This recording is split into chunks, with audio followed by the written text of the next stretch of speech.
Bonjour amis apprenants et soyez les bienvenus aujourd'hui encore à notre super rendez-vous, n'est-ce pas, d'apprentissage de tout ce qui est maniement et connaissance de la langue, voilà, en gros, à nos activités de français. Et aujourd'hui, j'ai le bonheur de vous entraîner en grammaire, n'est-ce pas, et que je vais d'abord noter.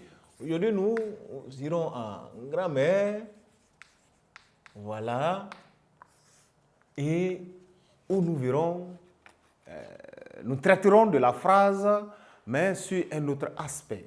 D'accord? Et aujourd'hui, il va s'agir des formes. Voilà, nous allons découvrir une forme, une première forme, n'est-ce pas? Celle active-passive. La forme active. On va oublier comme ça, passive. Voilà que le décor est planté. La phrase active et la phrase passive ont ce fait-là que vous allez retenir une bonne fois pour toutes. L'une est le contraire de l'autre. Ou disons, l'une est l'opposé de l'autre. Une phrase, vous n'allez pas dire qu'elle est à la fois active et passive. C'est impossible. D'accord? Elle sera soit active ou bien passive. Même si elle peut avoir d'autres formes. Mais pour cette paire de formes, en tout cas, chaque fois vous allez choisir, n'est-ce pas, entre l'une ou l'autre, mais rarement avoir les deux en même temps, ou ne même pas avoir l'une. Bien, pour commencer à planter notre décor, on va commencer par surtout la phrase active. Si bien que un comme ça, je vais mettre, n'est-ce pas, la forme active. Alors, on va certainement se demander qu'est-ce qu'une forme active ou qu'est-ce qu'une phrase à la forme active. Retenez simplement que une phrase est à la forme active lorsque son sujet pose une action. Vous allez entendre forme active, mais on dit aussi voix active. Alors, on pourra vous dire de dire à quelle voix est un verbe dans une phrase. Vous allez dire voix active. On peut vous demander de façon générale à quelle forme est une phrase. Vous allez dire que c'est à la forme soit active ou passive. Bref, notons que une phrase est à la forme, n'est-ce pas, active, à la forme active, ou à la voix, on va le dire, active, n'est-ce pas? Donc, une phrase est à la forme ou à la voix active lorsque, voilà, lorsque son sujet pose l'action, naturellement, du verbe. Voilà.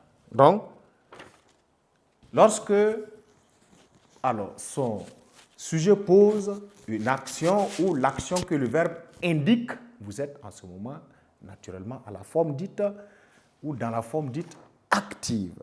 Et vous allez vous rendre compte, en plus que, n'est-ce pas, il y a des conditionnalités à remplir pour qu'on puisse parler de forme active. Regardez très bien, il ne s'agit pas toujours d'avoir seulement le sujet qui pose l'action. D'accord? De sorte qu'on dira une phrase active, on va le dire comme ça, une phrase active, voilà, comporte trois on va faire ainsi, n'est-ce pas? Donc, une phrase active comporte trois constituants.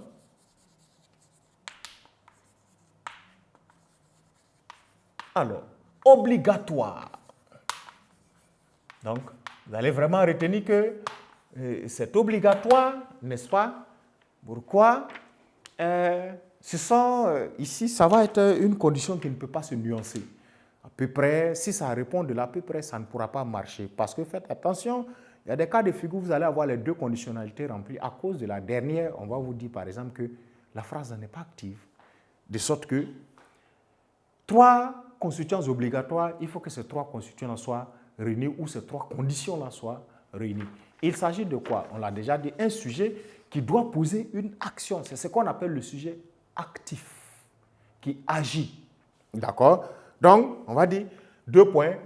Un sujet actif, vous voyez? Vous avez un sujet actif. Ensuite, un verbe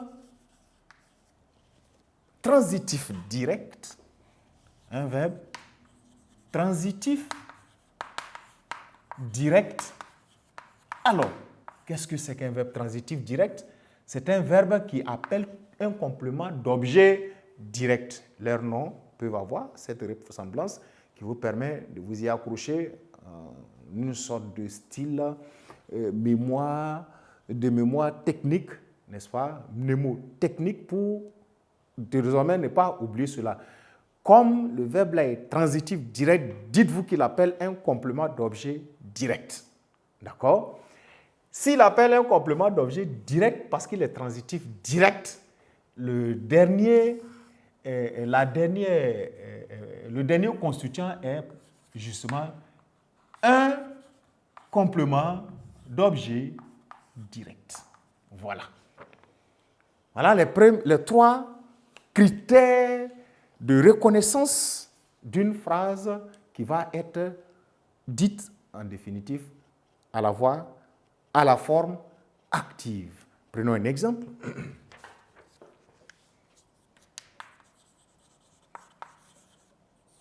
Exemple, je vais dire par exemple, les élèves recopient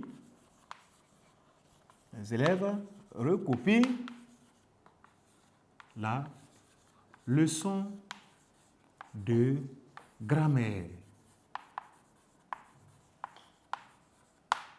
Voilà. Les élèves recopient la leçon de grammaire. On va tester si cette phrase elle est active. Vous allez vous rendre compte que, oh là là, j'ai sauté le sujet. D'accord? Faisons ça encore mieux, comme ça.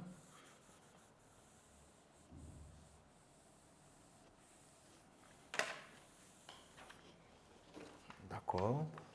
Autant pour moi, les élèves recopient, n'est-ce pas, la leçon de grammaire.